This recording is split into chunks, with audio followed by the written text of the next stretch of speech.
Tyus Jones just ain't coming back here, is he? He is not coming back here. I know there was actually maybe even a little glimmer, just a glimmer of, well, maybe he could come back home here with kind of being stuck out in limbo, but Phoenix swooped in and stole him away from us. So it's a bit of a heartbreaker. Do you think, looking back on it now, listen, the way that the Wolves are set up right now, they don't really need to bring in another player who's making any money. If Dillingham plays well, they're not going to need a backup point guard. So I was just kind of having fun with it.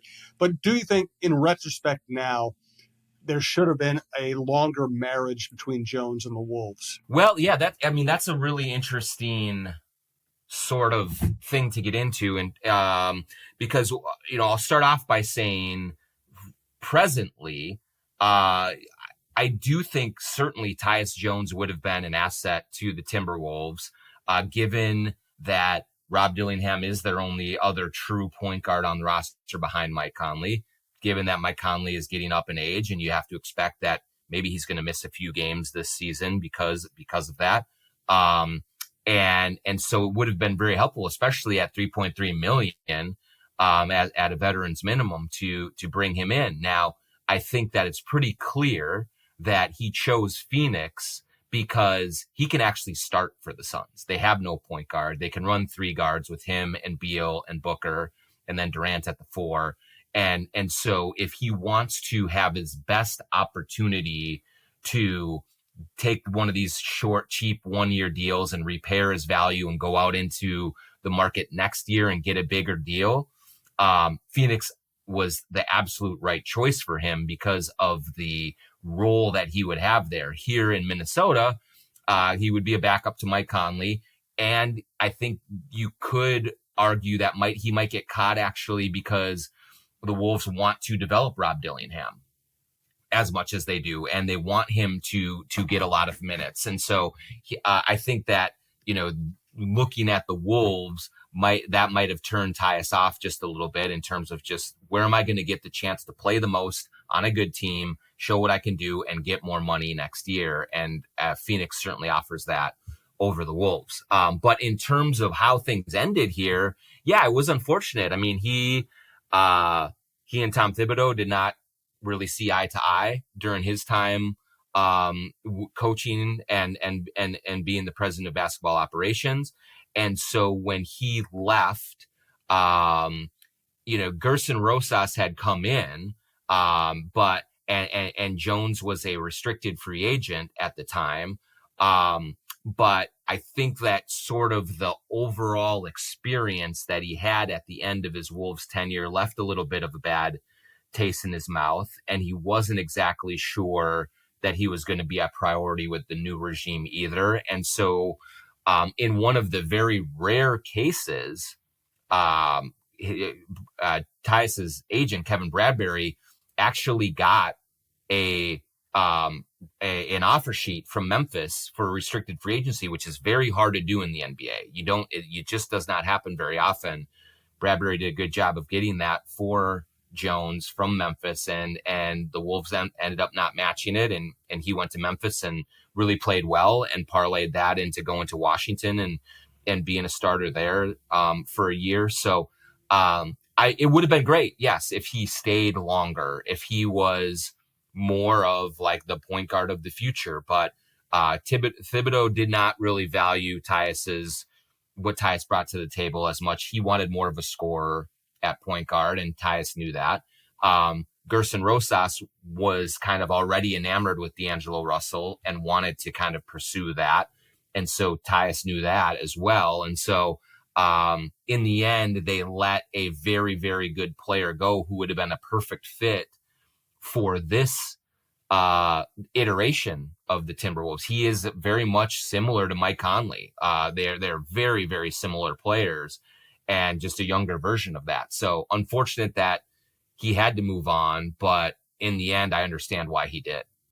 All right, let's get to some more Timberwolves issues, including ownership issues and some Olympic updates. This is the Jon Krawczynski Show. He's Jon Krawczynski from The Athletic. I'm Jim Suhan from the Star Tribune. This is TalkNorth.com. If you like this show or any show at the network, please subscribe to your favorite podcast app. It's free. It's the easiest way to listen.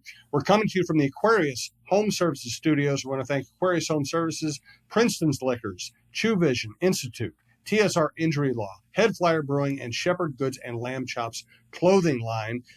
Let's get into the ownership arbitration date being set, just because it answers a basic question. I don't even know if there's much more we can say about it. Yeah, I think the real notable thing is this. So the arbitration dates are in the first week of November. And so really what that means is that this season will begin without resolution to the ownership kerfuffle.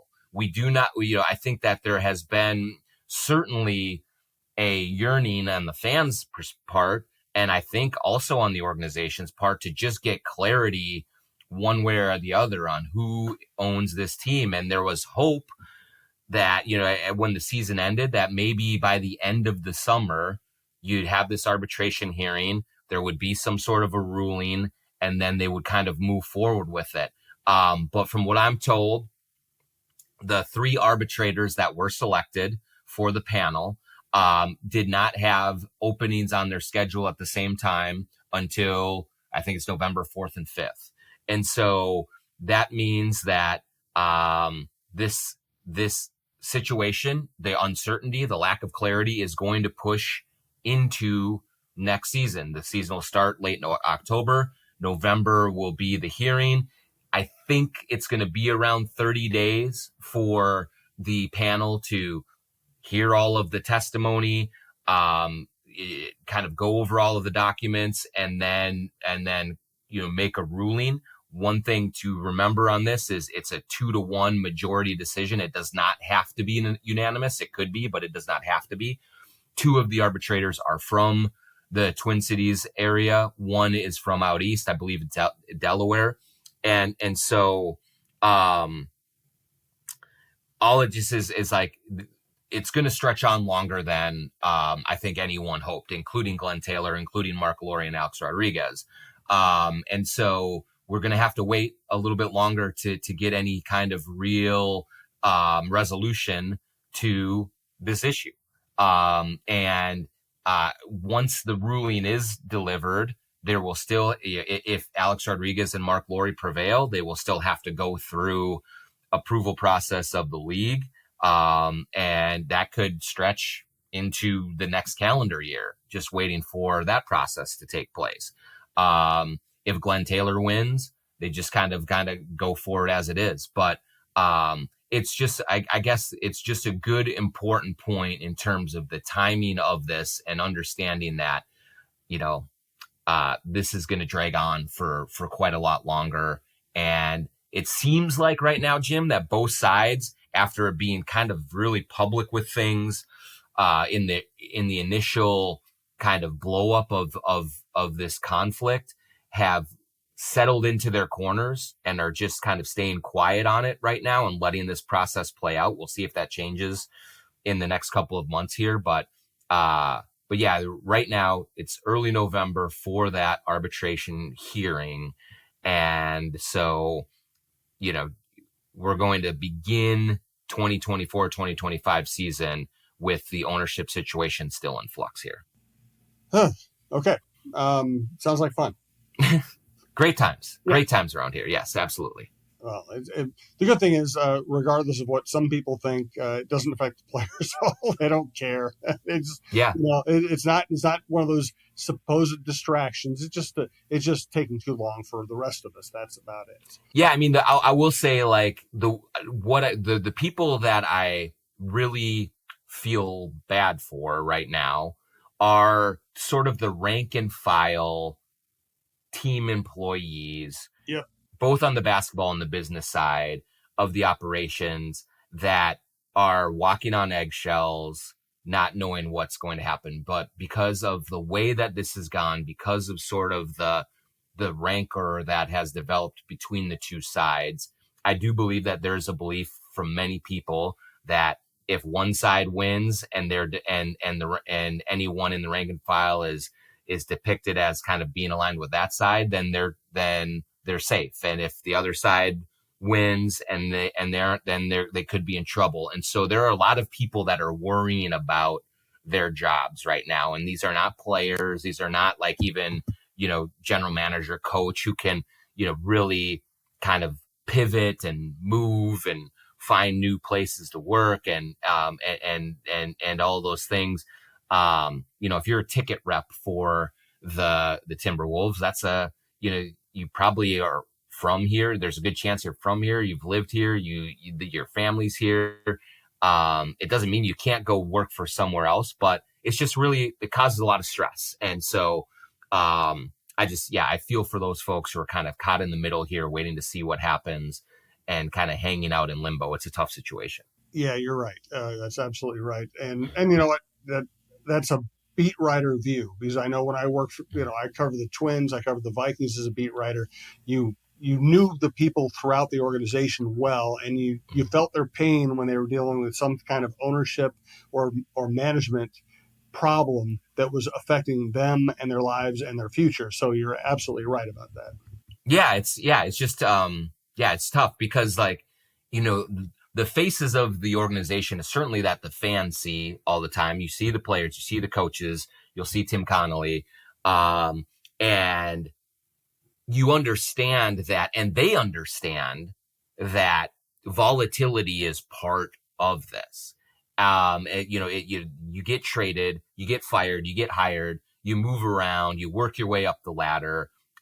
When you sign up for that, that's just the way that it is. Generally speaking, kind of down further on the totem pole, like the folks that are just working in the office every day, those are a little bit more static positions. You have people who have been in this organization for 30 years. And so it's just like, it's a different aspect of it that nobody really sees. Like there is a blue collar part of the glitz and glamorous professional sports that just like people don't see, don't recognize. And it's us that are kind of behind the curtain that see that.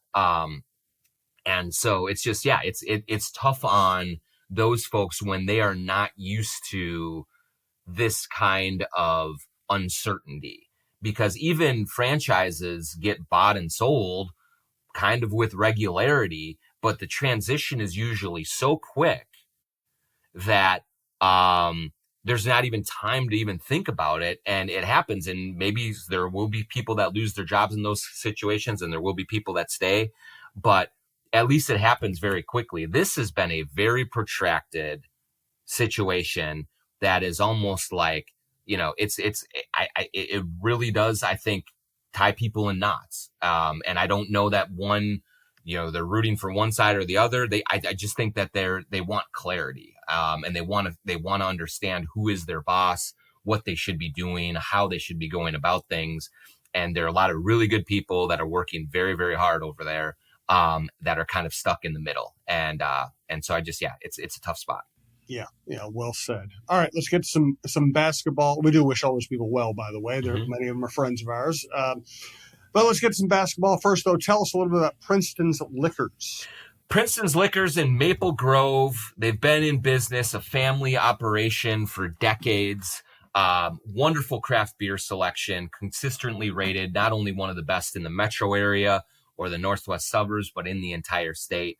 They also have THC seltzers and gummies that they're legal now, so they have a wide selection of that if you're interested in that kind of a product. And bourbons are a massive focus for Princeton's Liquors. If you're looking for high-end, very unique flavors, brands of bourbon, go to Princeton's Liquors in Maple Grove. They will have a great selection for you to bring to the cabin to kind of get with your buddies and hang out and kind of flex a little bit that you found this hard to find bourbon. And you can kind of bring it out in the tastings and make yourself look even more important than you already are. So it's Bill Princeton. He's a third generation booze slinger. He has worked for the Timberwolves and Lynx as an intern. He's worn the Crunch costume, in the summer of 2001. So he's one of us. He is a member of this community. Support the people who have been here for a long time, who are in business around here, and who are aligned with us. That's a great show of support for us as well. Princeton's Liquors in Maple Grove. Yes. Also want to thank our longest running sponsor, friends of the network, friends of ours, Steve Terry and TSR Injury Law. Steve always says you don't have to say much on the ad. Just let people know if you're ever injured, call 612-TSR-TIME, 612-TSR-TIME. You might get to talk to Naz Reid. Who knows? You might get to talk to Steve Terry, an even bigger celebrity. No, but listen, we don't want you to have to ever need an injury lawyer. But if you ever need one, you're going to want a good one. And in this case, you would have one who not only has a great record of success, but will not charge you unless they win your case. And obviously, they win a lot of cases. So TSR Injury Law, 612-TSR-TIME. The temps may be rising, but that means it's a summer meltdown of savings. Scott for Aquarius Home Services. Stay cool and comfy with up to $3,000 off a new cooling and heating system. Plus, enjoy a free whole home air purification system with qualifying purchase. A new worry-free AC starts with a free in-home consultation during the Aquarius Meltdown of Savings sale going on now through July. Scheduled today at AquariusHomeservices.com. Aquarius, earning the right to be recommended. All right, what has struck you about the Olympics so far? Just fun watching Team USA start to figure things out. Steve Kerr has certainly been scrutinized for his rotations, not having Jason Tatum in the lineup early on in the first game against Serbia was something. But here's where I think that, we can kind of bring that to the local Timberwolves kind of angle on this is you have Jason Tatum. He is probably the best player on the best team in the NBA. And he cannot get on the floor for Team USA, in part because Steve Kerr puts Anthony Edwards in the rotation ahead of him. And I think it's the right move. I do. I think Anthony Edwards is a more dynamic player than Jason Tatum. Now, Tatum is a great player. Two-way player, plays good defense, very creative offensively, very gifted scorer, knows how to play, was integral and incredibly important in that Celtics run to the championship. Even though Jaylen Brown won Finals MVP, Jason Tatum is still a great, great player. But it shows kind of the level that Ant has ascended to, that he is in the rotation and Tatum is not. There is a belief in Anthony Edwards at a high level with that coaching staff, but also with those players, that he can really bring a dimension to this team that they need that is more than what Jason Tatum brings. And now I think Tatum will play. We're recording this on Wednesday morning before Team USA plays its second game. I'm sure Tatum will play, but I do think that ultimately it does say that Anthony Edwards is a real factor for this team coming off of the bench. I could argue that he could start over Booker, but that's, whatever. And that, the significance of that is that he is so much a part of their plans that the best player on the best team in the league did not play in part because of him. Yeah, it's fascinating, and it's a really good sign. All right, we're talking about Chase Budinger. We're also going to tell you about a retirement within the Timberwolves organization that you might find interesting. First, though, also want to thank longtime sponsor and a sponsor we had a lot of fun with our Twitter questions and everything, Shepherd Goods and Lamb Chops clothing line.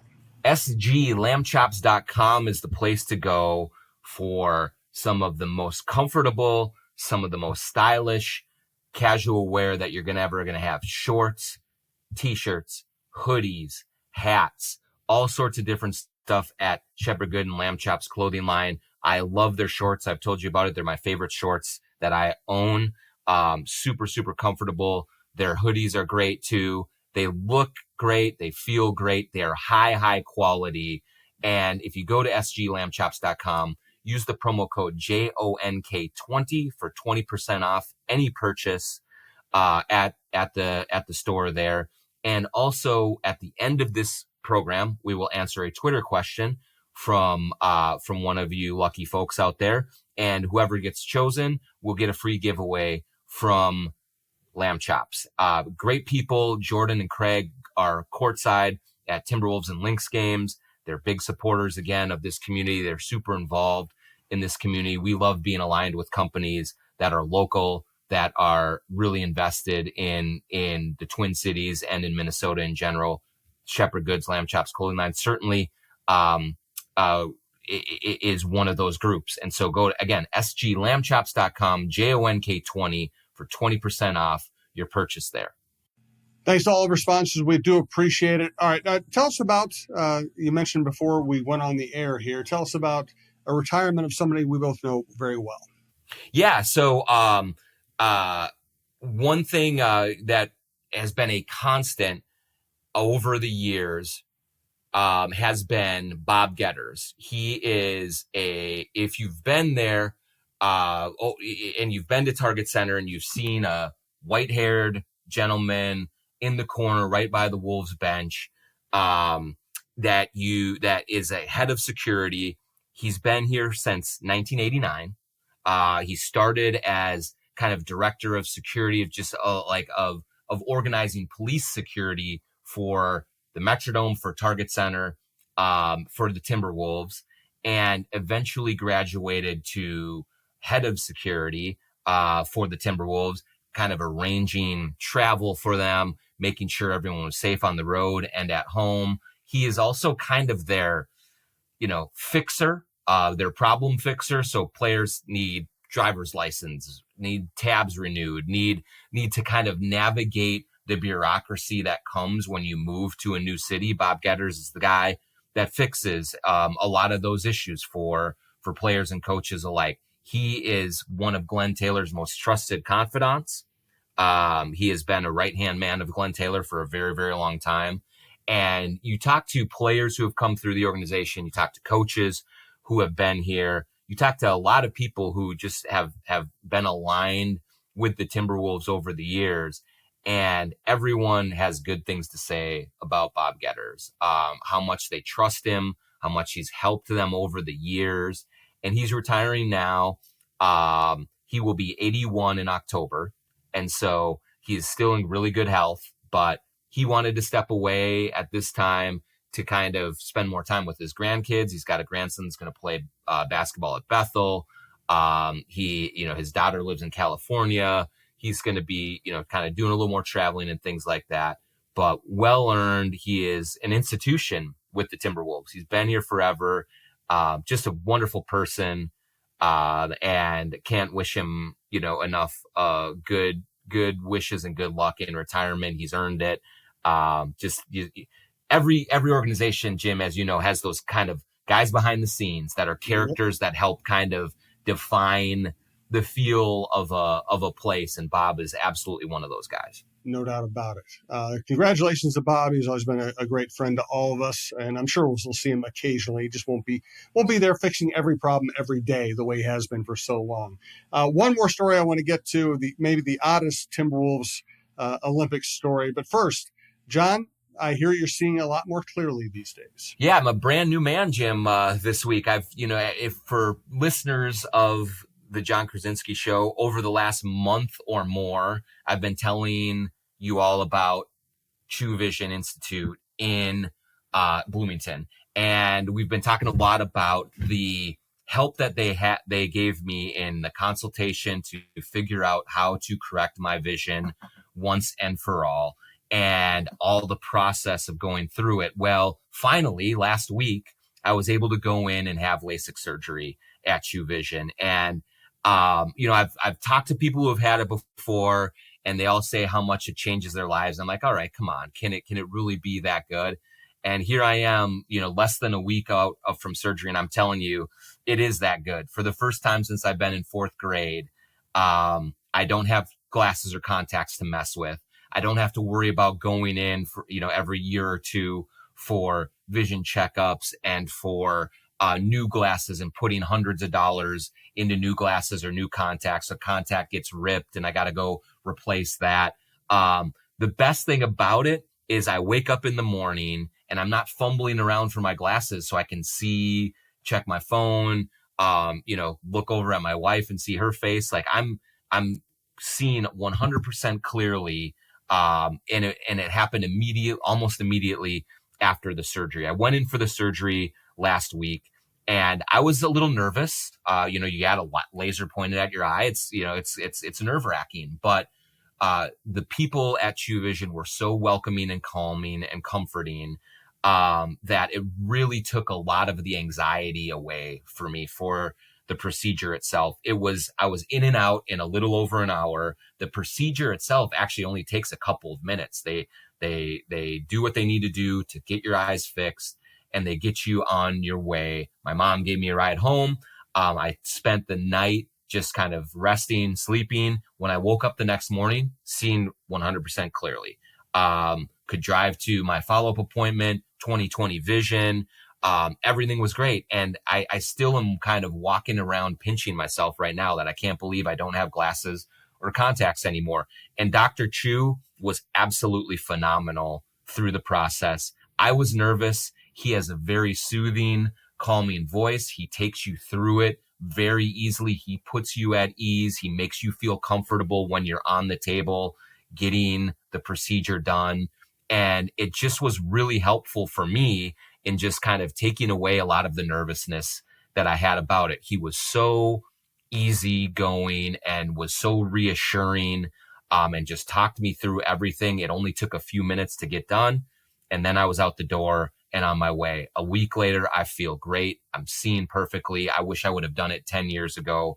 Go to chewvision.com and set up your consultation. Tell them the Jon Krawczynski Show sent you. But honestly, I cannot speak highly enough about my experience there and about the results. It's just life-changing stuff. Congratulations. I'm glad that worked out for you. Thanks again to True Vision Institute. All right. So Chase Budinger had a cup of coffee with the Timberwolves, and he was always an intriguing guy because he could run, he could leap. He was a heck of an athlete. Never really found a regular role in the NBA, but now he's in the Olympics doing... Yeah, he's a beach volleyball player. Yes. It's an amazing story. He spent 3 years with the Wolves, and he was one of those guys, Jim, that when they first signed him, and this was when Rick Adelman was coaching the team, you thought, oh man, that's a really good fit. He can move without the ball. He's a pretty good shooter, super athletic, 6'7", 6'8", and can really kind of do a lot of the things that Rick Adelman wanted. And you thought, this is going to be fun to see how he adapts. And, he had injuries here. He spent 3 seasons here, and it just never really worked out. He didn't get comfortable, never really got a long stretch of playing time because of the injuries, was generally not very happy here, I don't think, with all the losing and with, the Minnesota Winters and all those things I think messed with him. But after his playing career was over, he went and started up a beach volleyball career. And he, to his credit, has worked his way into being one of the very best in the world. He represented Team USA. He won his first match just the other day. And he has kind of reinvented himself as an athlete. And it's really, he's perfectly suited for beach volleyball. He is a long dude. He can leap. He can get off of the sand quickly, super athletic, quick.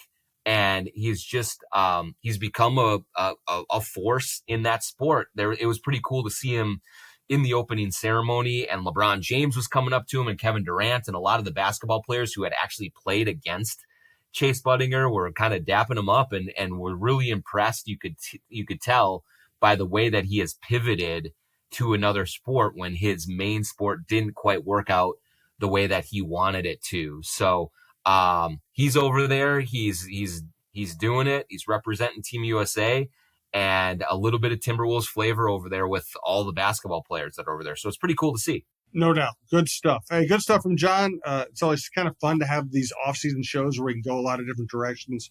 We're not just talking about the obvious stories. Thanks for telling us about Bob and Budinger and everything else. We will continue to track the arbitration stuff when we have news on it. For today, thanks so much for listening. We do appreciate it. Thanks to all of our sponsors. And we'll talk to you next week. And Jim, hey, let's finish up with the Twitter question, right? I always mess it up. Even when I make myself notes, I always mess it up. My apologies. Let's hit our Twitter question. Yep. Thanks to sglambchops.com. Again, JONK20 for 20% off. At Lamb Chops clothing line. But we, in honor of Chase Bunninger being an Olympian, we have Joe Russell asking a question. If I have to choose one, which of Bunninger's former Timberwolves teammates do you think he'd pick as a volleyball partner? And so I went back and looked at those 3 Timberwolves rosters. It was a bit of a motley crew of players that came in and came out of here, seeing who would be best suited to help out Chase Bunninger on a beach volleyball court. I thought one was Lou Amundsen, a little blast from the past, super tall, like 6'9", 6'10", very athletic, very long. I could see him being a force at the net. But also ultimately, I'm going to go with one of our favorites, Jim. I'm going to say Corey Brewer, another wiry 6'8", 6'9" guy. He's killing it in the 3-on-3 league, in Ice Cube's 3-on-3 league right now. But I just think he's athletic, he's springy, he's bouncy, he's got all the energy that you could ever need, and he'd just be a fun dude for Chase to play with. You'd have him cracking up, and so I think you put those 2 on a beach volleyball court, and they might be a force to be reckoned with. So, Joe Russell, thanks for the question. I will reach out to you in your DMs and connect you with Lamb Chops for a free giveaway from Lamb Chops, sglambchops.com. Very timely question. Good stuff. Yeah. So thanks to Shepherd Goods and Lamb Chops clothing line. As always, thanks to all of our sponsors. Thanks to John. And we will talk to you next week.